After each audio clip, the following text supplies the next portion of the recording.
I didn't know anything about a red shirt. I didn't know nothing about a red shirt. I didn't even understand what that was. Wait. So none of the coaches that you had growing up, nobody around you ever explained red shirts or anything like that to you? But remember, I was like the star player. When I went there, I'm thinking I'm gonna play from the jump. I'm a true freshman. I'm gonna get in from the jump. I ain't red shirt and I ain't doing nothing. So nobody never really explained that, and that was just me being my arrogance because I used to always say this, man. Even when I was at Carolina, man, I'm like, yo, better than this dude. I'm stronger than him. I'm better than him. But you know what though? You know what they had that I didn't have? What's that? They understood the playbook. I remember a couple of times I got in there, boy. I was like, okay, who do I block? Where I'm going? Like you said, because when a quarterback is calling that play, you got to know. Yes. And I didn't.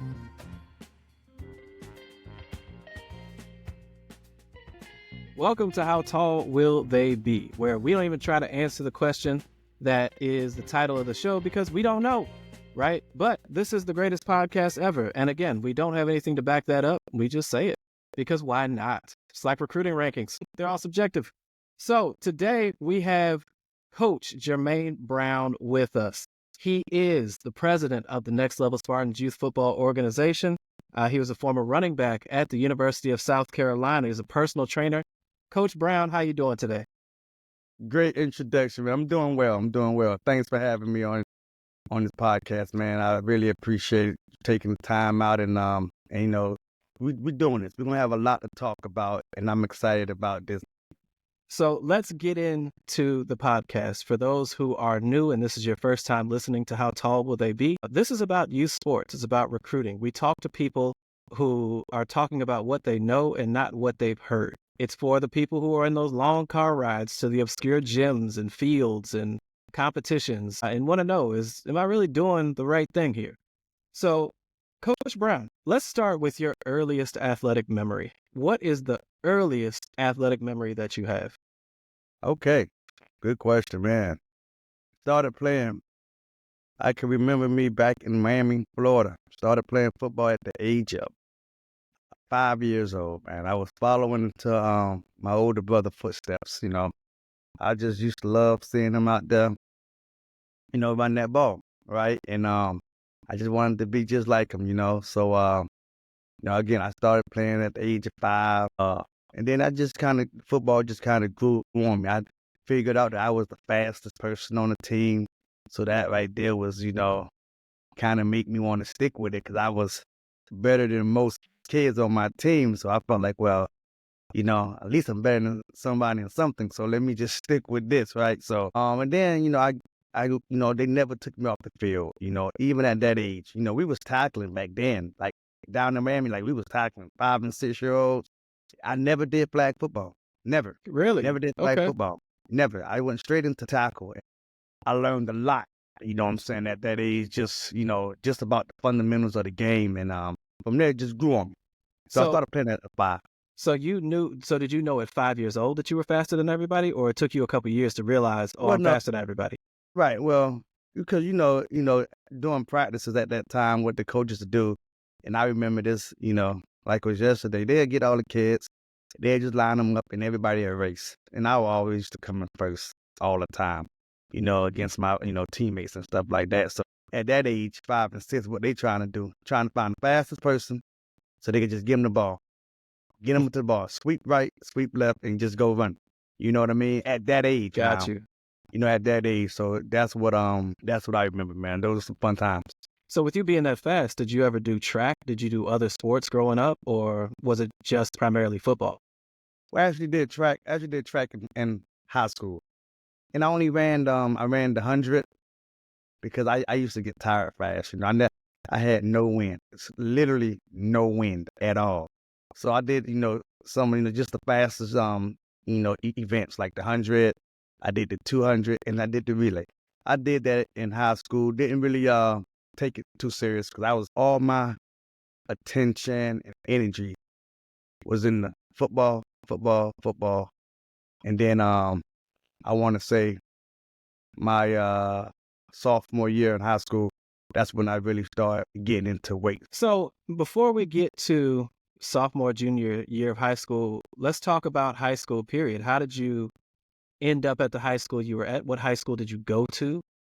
Was there a recruiting process? Did you choose between a public school and a private school? Because a lot of the people listening are trying to decide, what school am I going to go to? Am I going to go to this charter school? Am I going to go to high school in the public school or private school? How was your experience choosing a high school? Well, it's crazy because I was moved down to Charleston, South Carolina in high school, right, from Florida. So what happened, I was going to a school in Charleston, James Island High School. That was a school in Charleston I was going to at first. Then I transferred because I wanted to play for a different team. Okay. Basically, I wanted to play football for a different team. So my parents ended up transferring me to a school in the city called Burke High School in Charleston High School.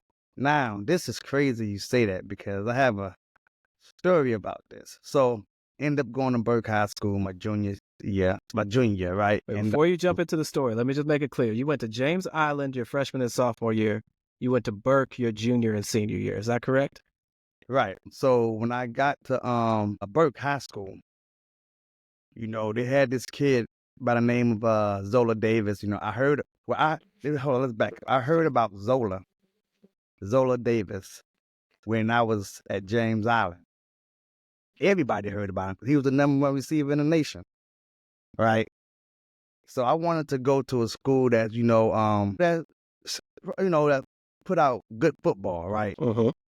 Coming from Miami, it was different. When we all came down, my older brother, who was Mr. Florida at the time, when he came down to Charleston, he just stopped playing because he was kind of rebelling against our parents about, moving from Miami to Charleston. So he didn't really like that move.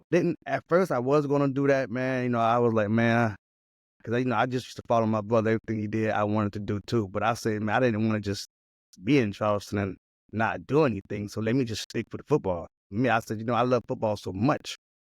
Let me keep doing it. So when I got to James Island, 9th, 10th grade year, we did that. I did okay, did well. I was the main guy on JV. That's 9th grade year, 10th grade year. I was doing JV and varsity, but I felt like I could have been starting more on varsity as opposed to JV. I was kind of like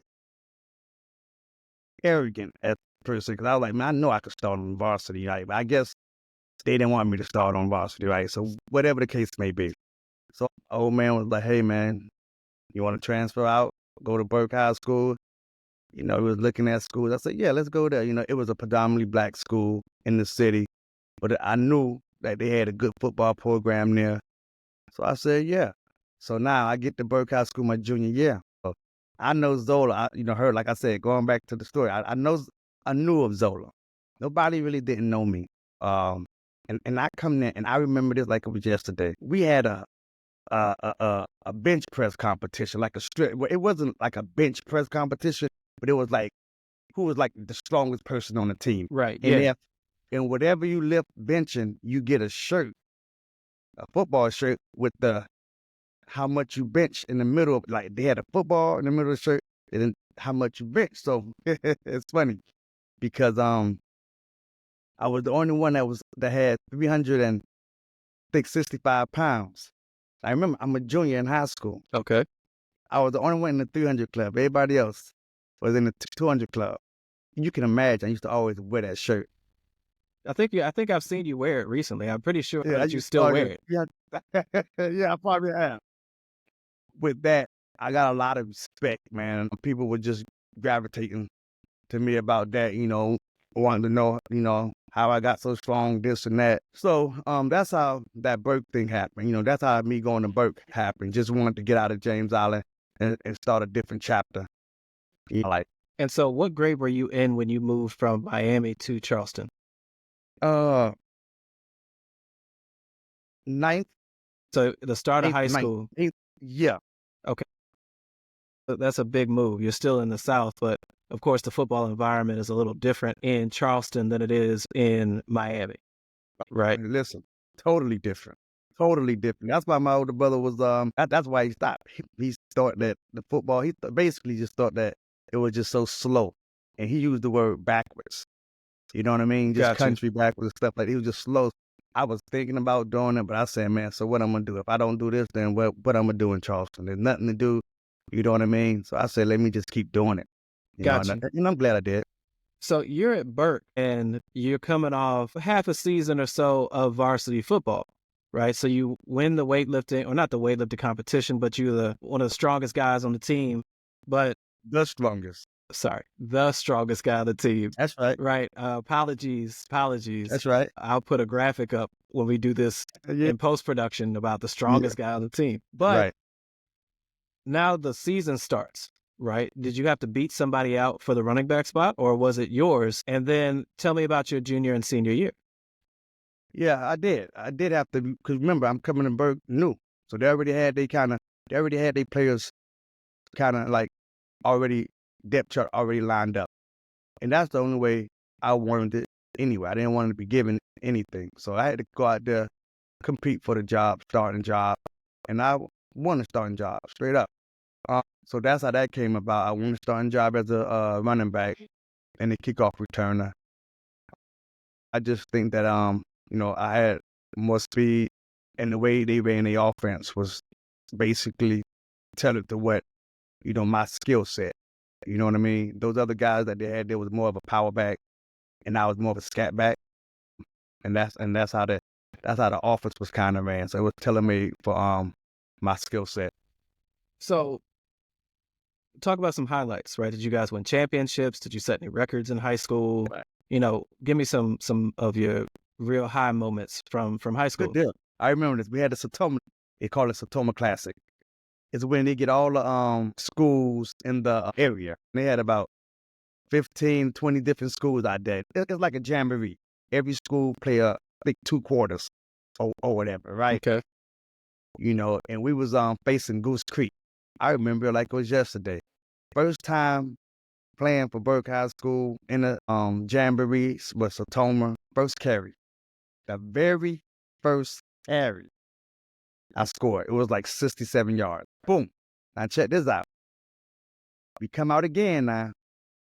The next carry, I scored 2 back to back.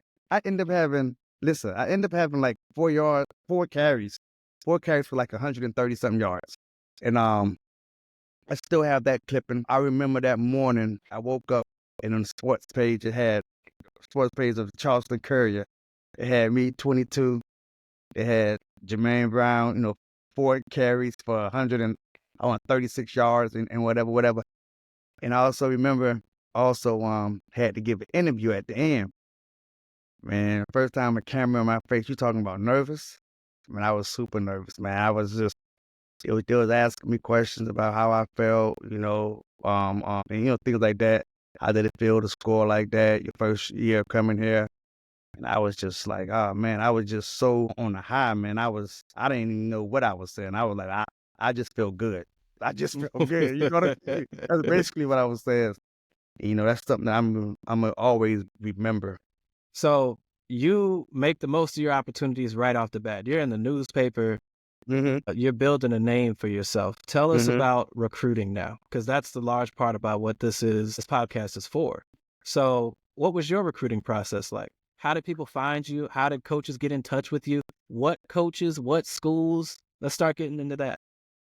So back then, it was different from the way it is now. Back then, we had, coaches sending out film and things like that. Well, before you say back then, we got to give dates for the people, right? So right. Well, what 90. What years we talking about?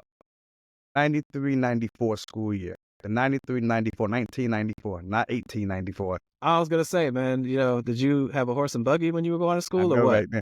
No, 1993, 94 school year. Coaches was usually putting out VHS tapes on you, sending them off. You're gonna have to explain to half the listeners what a VHS tape is. Back then, it's like if you know, you know. How can I explain it? It's like I'm just giving you a hard time. But it's the precursor to DVDs before Netflix. Right. You had VHS tapes, and so go ahead, Coach Brown, talk about your VHS tapes that they were sending out. So he was sending them out, man, and so that's how most schools kind of knew about me. But at the same time, like, for example, the Citadel, we played literally right next to the Citadel campus. So they used to always come out and, just check up on all the guys. And I know I went on a visit to them as well. But I'm kind of jumping around now. But going back, I was the number 9th running back coming out of high school in the state of South Carolina. I'm sorry, the number 9th running back coming out. So couldn't really do nothing about that. If you equate that to nationally, that's somewhere in the hundreds. I had schools like Notre Dame when Lou Holtz was coaching there. He didn't make his way to our school, but one of his assistants did. I remember it like it was yesterday. We was doing our pregame meal right up top of the weight room, just eating, and he was there to come out and check us out, or check me out, to be honest. And now again, you still had Zola on that team, who was the number 1 recruit, but he was there actually to see me. You know what I mean? 'Cause Zola, I think, if I'm not mistaken, was leaning towards either South Carolina or Florida at the time, and eventually ended up going to South Carolina. So I had Tennessee Volunteers. That's the school that gave me the most letters. I mean, I had, letters knee high from Tennessee back then. Auburn Tigers, but they actually wanted me to go to JUCO, Northern Illinois, Clemson, the Citadel, and those are the schools. Yeah, and those are the schools. In South Carolina, to be honest, let me just fill you guys in on with South Carolina, because I ended up going there. I obviously ended up going there. But I got in, they wasn't really recruiting me, just being honest with you. They wasn't. I got in there because of Zola, my teammate. Me and him was like best friends. And to this day, we real cool. Zola kind of just told him, because they wanted him so bad. I remember it. We were sitting in our head coach office, and the recruiter from South Carolina, Coach Watson. He was the wide receiver coach of South Carolina. He was sitting in there at the table. Head coach for my high school head coach, Coach Riley Jackson. Now I'm name dropping. Yep. And the reason why I was there, because again, Zola wanted me in there with the meeting too, because Zola just wanted to, introduce me. Hey man, this is my friend, and I want to, bring him along with me. You know what I'm saying? Can y'all, it was like a package deal, right? And I'm just being honest with you. So, because they wasn't really recruiting me like that, not at all.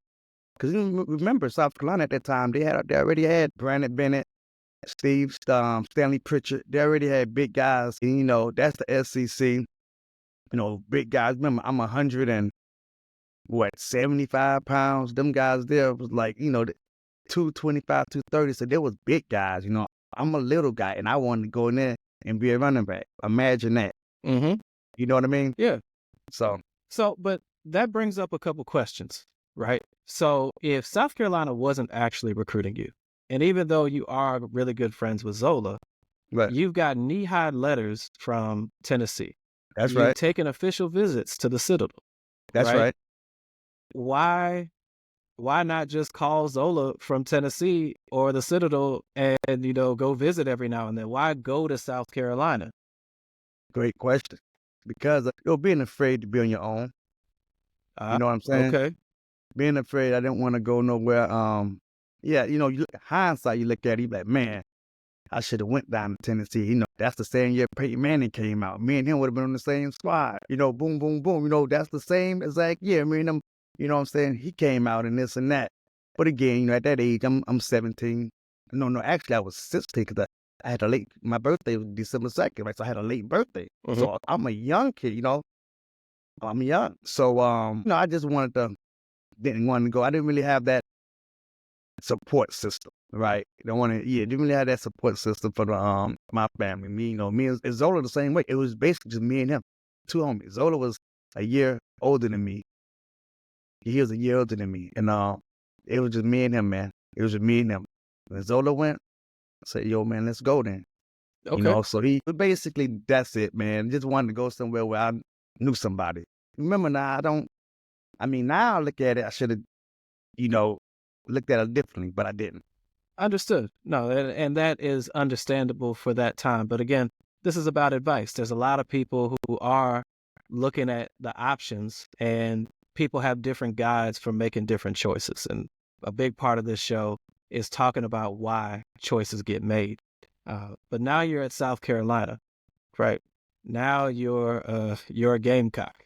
So tell us about South Carolina. Tell us about what it's like to make that transition from high school to college. Tell us about getting on the field at South Carolina, or the challenges with getting on the field at South Carolina.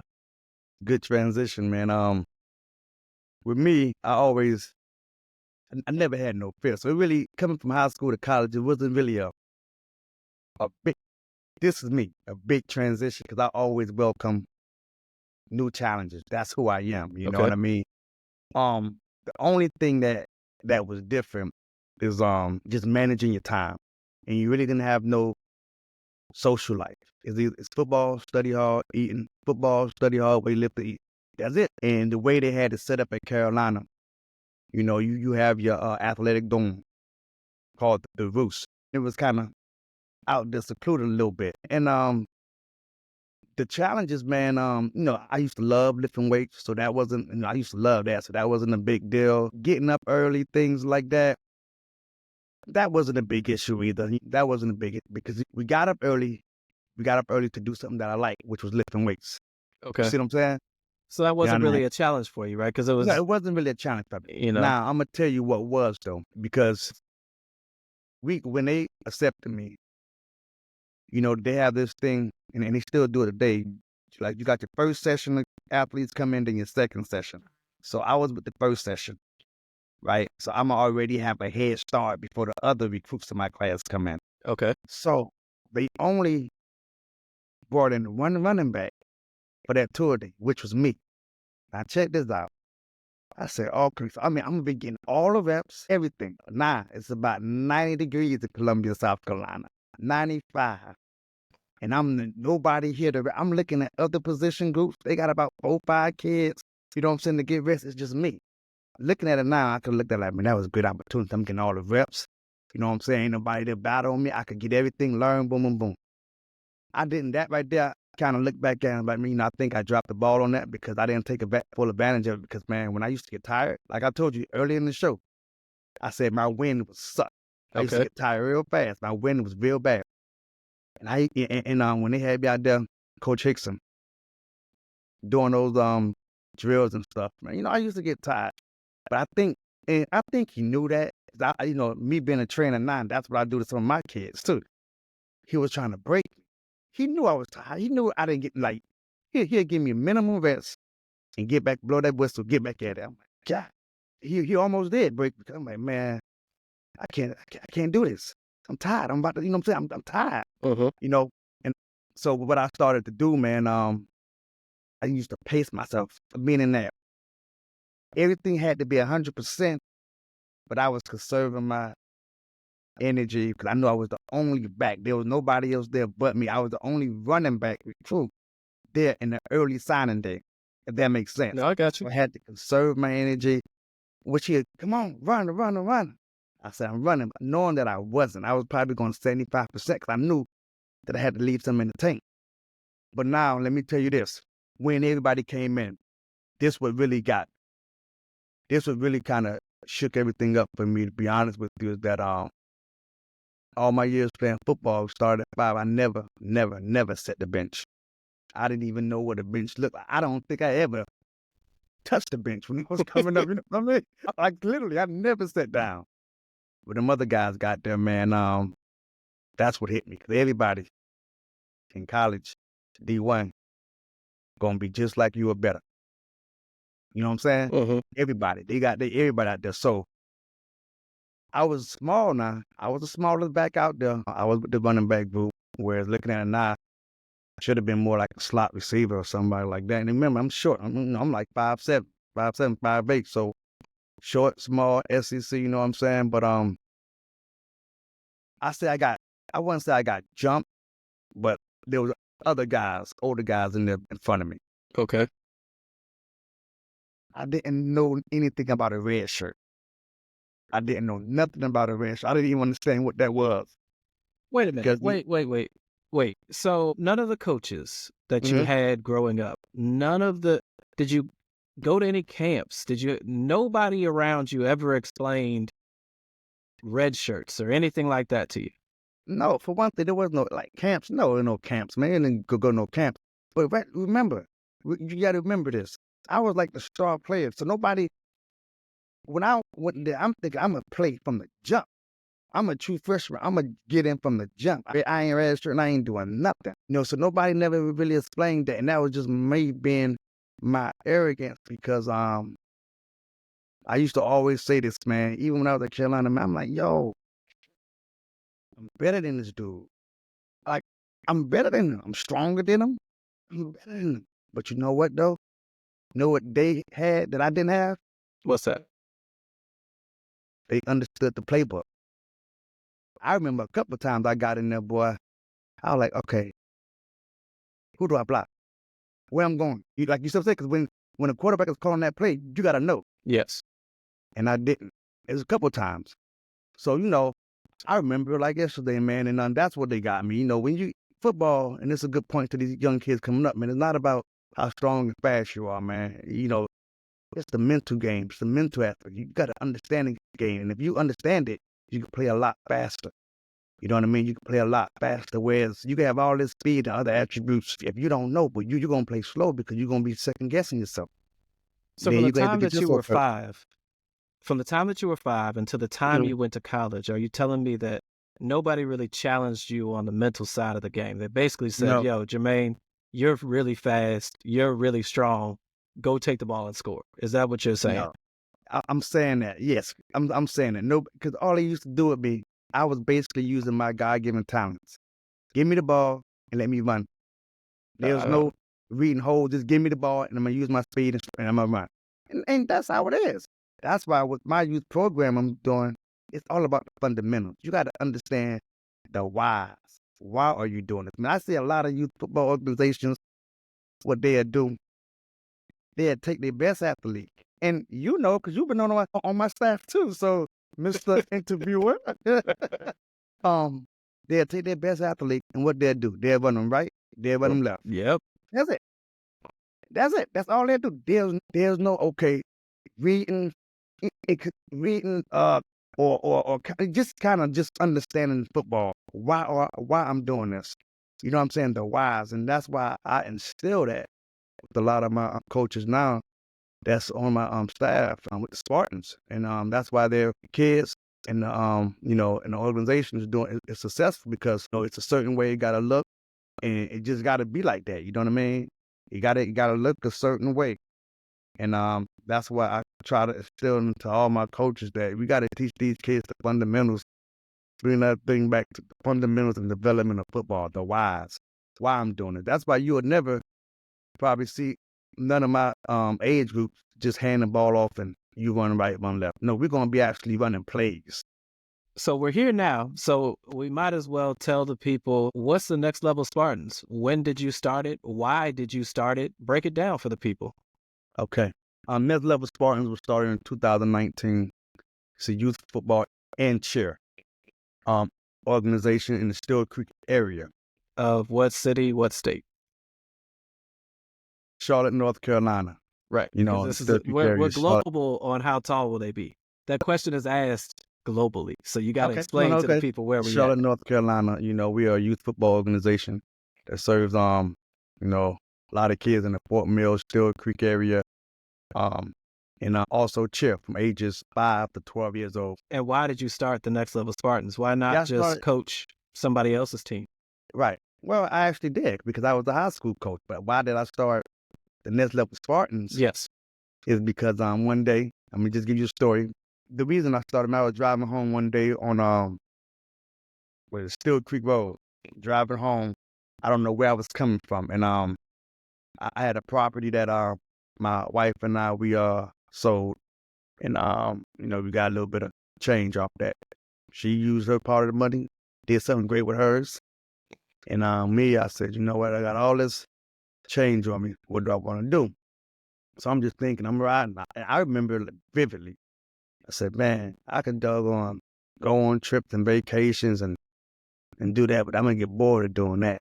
You know what I mean? I'm going to get bored. I don't want to do that, this and that. Then I saw a kid walking with a football. I promise you. Like, I promise you, I saw a kid walking with a football. And I said, I'm going to do a youth football. I just said to myself, talking to myself, I might want to do a youth football. I said, but dang, man, I don't know nobody. You know what I'm saying? I'm kind of second guessing myself. I don't know nobody. But I said, let me just ask one of my coaches, my right-hand man, and that's what Stephen Hurst, Coach Hurst. He just retired the day before from a different, he literally just retired because we had a party for him for his, I don't know how old he was, but for his birthday, we had a party for him. And, he said he retiring from youth football. Coach Hurst, for people that don't know him, he's one of my good friends, well known in the community for youth sports, youth football, well known, and he did been successful at a lot of different organizations. And me and him was real cool. So I just threw it out to him, man. I said, hey, man, listen, I know you retired, man. I said, well, listen, I'm going to start me a youth football organization, man. He said, yeah, man, yeah, okay, man, cool, man, but I ain't doing it, man. I just retired. I ain't doing it. I said, come on, man. I say, come on, I got a little bit of money on me, man. Let's do it. I need you as a right-hand man. You know all the connects. He said, man, I just retired. Right? And then he paused. I didn't say nothing. I'm driving. Then he started giggling. I said, oh, I got him now. I got him now. I said, come on. He said, okay, let's do this. I said, man, because I know you just left a couple of your orgs, man. Just see if you go there, talk to the parents, And I know it's like stealing kids, but it wasn't really stealing kids, just trying to kind of let them know, hey, Coach Brown's going to be, having his own organization and just wanted to invite y'all to his camps and stuff. But make a long story short, man, we had a meeting here, him, me, my wife, my wife and I are the founders of the Spartans, Trish, and Ambrose. You have to explain who Trish and Ambrose are. Yeah. I'm about to tell you that. Ambrose is still on my staff. He's been with us since 2019. Trish, she's our day one. She was a, Spartan. She was a team mom, and she's been on our committee board since 2019. And her son, he came from the Spartans and now, starts for the Olympic High School in Charlotte, North Carolina. So that goes a long way. But yeah, and we had her and we all sat down, man, and I came up with the name Spartans.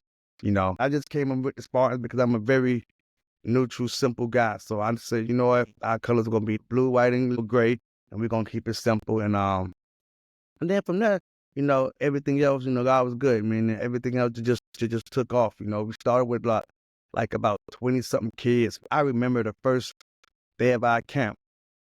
I still have it on video, man. We didn't have a lot of kids out there. We really didn't. But the people that came, they came and they showed out. Right? And then I want to say when we started getting to the season, man, that's when all them kids started to come out. I think we ended up having 47, 50 kids or whatever. We only had 2 age groups and a flag football team. So we had 12U and 10U, barely, right? And then we had the flag football with 4 or 5 kids, right? But that 12U team, crazy enough said, first year, they won it all. They won it all. And that's because of the coaching, goes back to the coaching and the fundamentals.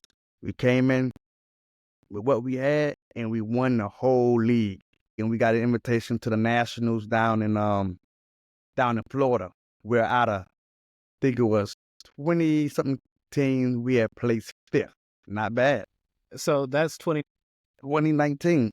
So this is where I get to tell all the people that, yes, I do know Coach Brown prior to this podcast, right? So the Spartans came to our church to do some fundraising because, with success, sometimes comes unexpected expenses. So they came and did some fundraising at our church. That was the first time that I met Coach Brown. I was very, very impressed with the organization, with the players that came through. Most of the players and their families came to church that day. It was a very nice experience. They were, very nice young men, very well-mannered. All the coaches were very polite. So I said, I would love for my son to play for you. And then COVID happened. So we didn't play that 2020 year. And then we get out to 2021. And now it's my turn to tell a story. So Hey, I'm listening. my son is, it's his second year of tackle football as he's getting prepared for this 2021 season. And, I'm sitting on the sidelines and I am the dad, hearing the conversations about how tall will they be. Sitting on the sidelines of football practices. We get to the first jamboree. It was the most disastrous jamboree I've ever seen in my life, right? And Coach Brown gave me a call afterwards, and he had been asking me to come coach, but I am not a football player. I didn't really play football growing up, and I don't want to jump into stuff that I don't feel like I'm prepared for. So Coach Brown called me, and he had been saying, "You got to help me coach. You got to help me coach." And after this jamboree, he literally was like, "Aaron, you see what I'm saying, man? You see what I'm saying? I need some help. The kids are literally crying because their feet are hot." Now, it was hot out there, and they are playing on a turf field. It was hot. But they were crying because their feet are hot. So I get out there and, Coach Brown sends me some documentation about, you're the offensive line coach. He makes me a line coach. I never coached football before. I don't know anything about sliding protections. I don't know about zone blocking. I don't know about man blocking. I don't know gap on down, GOD. There Like, you go. You still remember that. I got a crash course in that, and I'm trying to teach a bunch of 9 and 10-year-olds about gap blocking and gap assignments and stuff like that. So, needless to say, we did not win a game nor score a touchdown that whole season. Again, did not win a game nor score a touchdown. Yet this is something that I still hold Coach Brown and the Spartans in very high regard. In today's day and age, usually when that happens, the whole team leaves. People go find a new team, people go find a new organization. Parents are screaming and yelling. Coaches are arguing with each other. It's generally chaotic. That was not the case with the Spartans. That next year, I'd say 75, 80% of the team returned. The heart of that team, the core of that team returned. And they went from no wins, no touchdowns to, I think it was like 6-4, 7-4, something like that, right? Then the year after that, again, core pretty much of the same guys, right? Ends up winning the championship. To me, that's what youth sports is supposed to be. People talk about sports as a life lesson. Sports is, about teaching kids values for the future, but they don't really mean that, right? If every time that you lose a game or every time that you have a losing season, you jump ship, what life lesson is that? Being able to stick with a program, being able to build up a program to get better. Because look, I'll use my son as an example. He had more fumbles than touchdowns that first year. Why? Because if he had one fumble, he had more fumbles than touchdowns, and he had more than one fumble, right? Hey, you're not lying about that. But go ahead. That last year, the last year that he played and they won the championship, I think it was somewhere close to setting a touchdown record for the Spartans. That's right. And it led to all-star games, and it led to, in large part, the school that he goes to now, the high school that he goes to. So organization matters. Allowing children to develop and grow matters. And that is something that the Spartans do, I feel, really, really well. And I want you to talk about, like, why. Why is that how you are? Why is that how the Spartans are? Is that because you learned from previous life experiences? Is it your wife's doing? Why are the Spartans organized, and why do you believe in letting children, because that's what they are, young athletes, develop? Yeah. It goes back to structure. It gotta look a certain way because you gotta have some type of consistency. You know what I mean? You gotta have some type of consistency, because if you don't, then you're gonna have people, parents, everybody all over the place, and that's what you don't want. And then, well, my wife does have a big part of that too. She's the I was leading into it because I also want to bring you to this, right? You said you didn't have much of a social life, but where did you and your wife meet? South Carolina. Oh, but you said you had no social life. No, well, besides her, I didn't. You know what I mean? Athletes, we either talking to us, the athletes, or your significant other. You couldn't really go on campus. So You couldn't really live that college life. let's take a moment. Let's have you talk about your wife. Who is your wife? Let's talk about her impact on you. Let's talk about her impact on the Spartans. And my wife, yeah, Miss Lovely, Miss Lakeisha Brown. No, I met her in Carolina. First, she wouldn't give me the time of day, but eventually I grew onto her. Had to keep begging her and asking her, and she actually said yes. You know what I mean?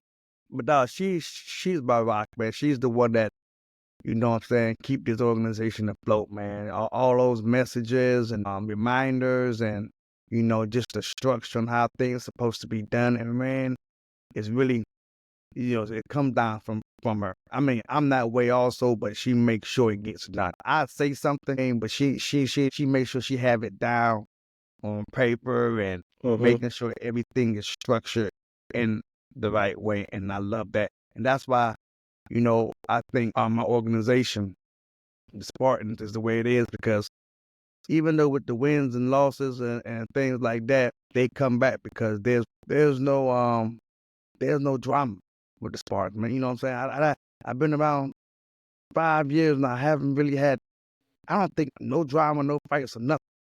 And I've been around different organizations and I've seen that. I've seen that because it's a certain way we carry ourselves. Some people might think it's bougie, some people might think it's whatever, but it's a certain way we do things, and I think that's why the parents like that. They just want to get out there, come out there, drop their kid off, daughter off, or whatever, and be in an environment where they don't got to worry about no nonsense, and that's what we promote. And so yeah. I mean, she is really the head behind this whole ship that it's been. So let's talk about now the success of the Spartans as it relates to former Spartans athletes going on to college. Have you had, even though it's only 5 years old, have you had any former Spartans that have gone on to college? Yeah, actually I do. Actually, man, Spartan organization, man, those older guys, man, they done won so many championships, man. It's ridiculous. Like, we have a championship for every year, put it that way. Okay. We have a championship every year we've been in existence. We don't win a championship. So that says a lot for the coaches, the parents that come out there and support, and also the whole organization in itself. You know what I mean? We got a lot of kids that come through this organization that go on, that start and playing at high school levels. I mean, critical positions, pivotal positions, integral positions on high school levels, and they doing a great job. We have one kid, Charles House Jr., came from the Spartans, just committed to the Tennessee Volunteers, and I know we're gonna have plenty more. Your son Isaiah, man, you talk about him, man. I laugh because I just know where he started from. Keep it on task. Now, I remember when y'all two was contemplating on could he do middle school ball or come play for the Spartans. And at the end of the day, you end up playing for the Spartans. We had to talk you into it because you want to know. You even drilled me. Hey, why? So I had to kind of, kind of reassure you that, I think that would be the best decision for him to come play with his age group. That was the main thing. I know he wanted to go play up in middle school, which I know he would have did well, but I said, give him a chance to come, play with his age group. It's not his fault that he's a big kid and build that confidence. And he came, and I think that was the best decision he made in his young life, because he ended up being the best player on that team. He ended up carrying that 12U to a championship. Isaiah was the rock of that team, and he kept that team afloat. So he gonna always be a part of the Spartan family, man. So, and then on top of that, man, we have other kids now, man, that's, like I said, playing high school ball that came from the Spartans. Got one kid, D'Angelo Hall, man. He had he had an invitation to go to Virginia Tech. I don't know how that's looking now, but we have kids that's out here that's playing, that's doing things with their life. And even if they're not going to school or whatever, they just good people in the community. You know what I mean? And that's what eventually, that's the main goal, is to get these kids out here, to let them be successful on and off the field. If it's football or if it's in the real world, or whatever it is. I just want them to understand that, what I'm saying, that, they can do it, you No, know. I want you to talk for a second about parent involvement and parent expectations. You mentioned that you have a lot of players who do go from your youth organization and become impact players in high school. You've got some guys who have committed to Division I schools or are getting recruited by Division I schools. But you also have some guys who might not play anymore, but they're just really solid students. They're really solid people. For a lot of parents, there's a break between what they say they want and what they actually want, or what their actions say they want. For example, people will say, I just want my child to have some discipline, right? But in reality, they want their child to score all the touchdowns. They want their Mhm. child to get the phone calls from the colleges. And what I have seen in my own experience, and I want to ask you about yours, is it starts really young. People are fighting on the sidelines at 8, 9, 10-year-old games, right? You played Yes, SEC football. You've that's right. coached people who have been SEC players or high-level Division I players and NFL players. How many coaches are at a 10U football game, right? Neither. So how do you handle parents who can maybe be a little bit aggressive about what they perceive their child to be versus what their child actually is and what you, as the leader of an organization, determined to be best? Being real, being transparent, letting them know day one, hey, listen, little Johnny, you know, he might be good out there playing throw up tackle, pick up yard in the yard, but when he out here in the field with these other 10 guys, he got to learn to do it a certain way. He got to learn to buy in to the culture, right? And parents that think that their kid going to be the next, I don't know, Johnny Manziel, Jed LeBron, or whatever, you got to be real with them. You got to sit them down, talk to them, but also talk to them. I like to have talk to them with their kid around too, just to let them know you got to put in the work. You're not just gonna, you can't just come out here and just think that just because, like how I thought, going back to when I was little, I was the fastest and strongest. That's going to get you by. No, that's not in my organization. It's not. That's how not in my organization. Because now, if you go the same route that I went, then when you get to that next level in college or whatever, when you got kids just as good as you, and it might, you know what I mean? Then it's going to be a little bit different. It's going to really hit you like, dang, you know, and then you're going to feel a certain way. So we got to tell them while they're young and the parents that he have to work, that he have to put in work every day. Can't come out here missing practices. You got to work every day. You got to get 1% better. I stress that all day. Every day, get better. Work on your craft. You know what I mean? And we're not going to coddle you. I don't think, we're not going to coddle you. We're going to push you. We're going to work you hard, but we're going to love on you at the same time because we're trying to, prepare you for that next level. We're trying to prepare you for that next level so you already be prepared when you get to high school that you already know how it's going to be.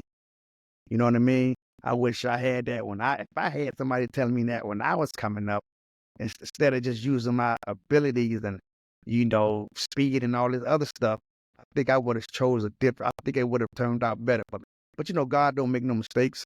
You know what I'm saying? I like what I'm doing. I love what I'm doing. And I'm just, giving back to these kids, letting them know that, hey, listen, you got to humble yourself. And that's one thing I didn't do with me. I didn't humble myself. You got to humble yourself when you get out here on this football field. Even if it's not the football field, even in life, you got to humble yourself because, you know what I'm saying, things could turn real quick on you. Then you got to be able to adapt and adjust. No, that's real advice. That's real advice. So we're getting close to the end here, Yes. and I want to leave it open, right? I want to hear any advice that you might have for really two groups of people. What is your best advice for a young athlete that might be saying, man, I relate to what Coach Brown is saying. I'm pretty good. I would love to go to a SEC school or a big school and whatever sport that I'm participating in. And then also advice for parents who might be wondering, what is the best way to really push my child? What's the balance between pushing them to be great and allowing them to develop a love for the activity that they're doing. So again, first question, what advice would you give to that young athlete? Second question, what advice would you give to the parent trying to figure out the line between pushing their athlete to be the best and developing a love for the sport? Okay, good. First question, you got to just believe in yourself. You got to believe. Coach Primetime always saying that. You got to believe. You got to believe that you can do it. That if you don't believe in yourself, then nobody else will. You know what I mean? And once, I'm to all the athletes that's listening to me and listening to it, man, just believe in what you believe in your abilities, believe in your faith, believe in your craft, and just go out there and work. Go out there, put the work in. Some days you ain't gonna want to do it, man. I know. Some days you ain't gonna want to go out there and live. Some days you ain't gonna want to go out there and run. But those days end up being the best days of your workouts. You know what I mean? And then again, because you got a goal at the end of the day, you gotta look at it like, I got a goal I gotta get to if you really want it. Right? So you gotta put that work in. Nothing comes easy, man. Ain't nothing comes easy. So you gotta work towards what you wanna get to and what you wanna be. You're gonna have some adversity, but that what makes a man. What makes a man is how you handle that adversity, how you handle it and come up out of it. And I'm telling you, man, I know I've been there, I've done that. You know what I mean? And so that's what I want. That's my advice to these athletes that's listening, man. Just believe. I know that's cliche, but that's real. You want it real. You want to believe it, because if you don't believe in yourself, nobody else gonna believe in you. You know what I mean? And so just come to work every day. You come to work, put your head down and work. Work. Get your schoolwork too. Got you. And what about advice to the parents? It's the understanding how to walk that line between pushing your child to be great and then allowing them to just develop a natural love for the activity. It's just like you just said. You already answered it. You know what I'm saying? Parents, to the parents out there that's listening, don't overdo your kids. Don't have them in. I don't believe this. Just me. I don't believe in putting them through football season all year round. That's gonna wear them to the kid. That's gonna make them not love the game. You do your football, whatever sport you're in. Then when that season over, do something else. Do a different sport. You know what I'm saying? Do something else. Do a different sport. Track, volleyball. I don't care what it is, but do something different. And also, don't push them to the point where he got to be like, you always telling them, or her, any athlete, that, listen, you got to do this or this will happen. You got to do this or this or that. Let them get that love for the game. You know what I'm saying? Because sometimes you push them too much at this age, at whatever, especially at a young age, and you make them not want to play the game. And so you got to be careful with that, man. You got to talk to them. You got to see where they head at every time. Hey, how's, question. I mean, your how practice going? Do you like it? You know what I'm saying? Or whatever the case. Do you like it? I mean, anything I can do to kind of, or anything we can do together, you know what I'm saying? And just communicate. That's what I say. Parents, just communicate with your son or daughter, asking them how they feel about certain things. Sometimes, you know what I'm saying?